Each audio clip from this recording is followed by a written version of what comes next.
అదే RTV app వార్తల్ని క్షణాల్లో చదివే అవకాశం ఉంటుంది. ఒక న్యూస్ పేపర్, ఒక టెలివిజన్ ఛానల్ మీ చేతుల్లో ఎప్పుడూ ఉంటాయి. అనంతపురంలో 5వ తేదీ నుంచి 22వ తేదీ వరకు దులీప్ ట్రోఫీ జరుగుతుంది.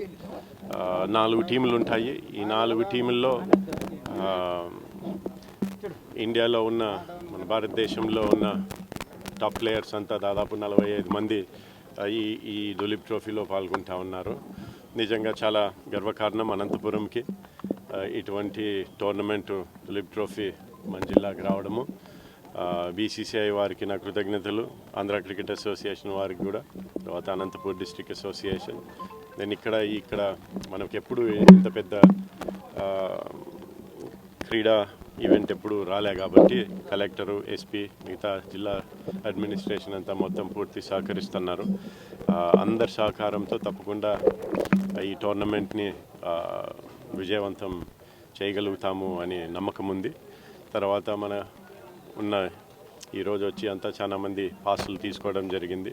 చాలామంది ప్రేక్షకులకి ఇక్కడ వచ్చి ప్లేయర్స్ని చూడాలా, మ్యాచ్ చూడాలా అని చాలా ఉత్సాహంగా ఉన్నారు. వాళ్ళందరికీ కూడా విన్నపం ఏమంటే వచ్చి ఒక మంచి మ్యాచ్ చూడండి, బాగా ఆనందించండి, సహకరించండి, ఎటువంటి ఇబ్బందులు లేకుండా చూడండి.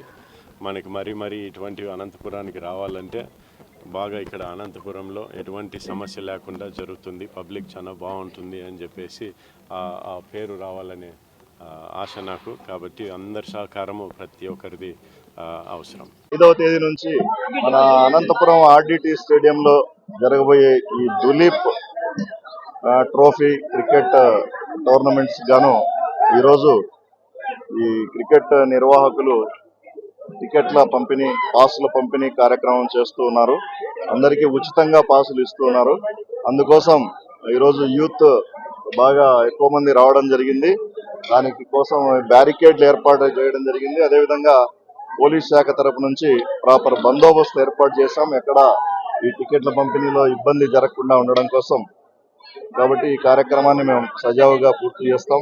ఇందుకోసం దాదాపు 50 మంది పోలీసులను ఏర్పాటు చేయడం జరిగింది. ఎటువంటి ఇబ్బంది లేకుండా ఈ పాసుల పంపిణీ కార్యక్రమానికి పోలీస్ శాఖ తరఫున